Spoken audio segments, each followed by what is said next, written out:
National Weather Service in Memphis has issued a severe thunderstorm warning for Benton County in West Tennessee, northeastern Carroll County in West Tennessee, southeastern Henry County in West Tennessee, until 2:30 p.m. Central Daylight Time.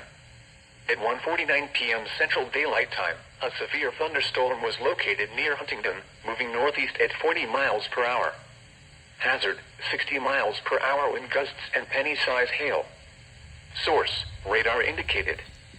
Impact, expects damage to roofs, siding, and trees.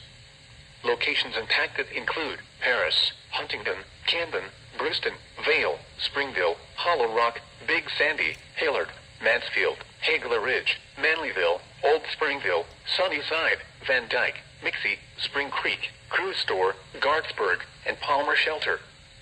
For your protection, move to an interior room on the lowest floor of a building. A tornado watch remains in effect until 8 p.m. Central Daylight Time for West Tennessee. Repeating, a severe thunderstorm warning has been issued until 2:30 p.m. Central Daylight Time for the following counties in Tennessee: Benton, Carroll, and Henry.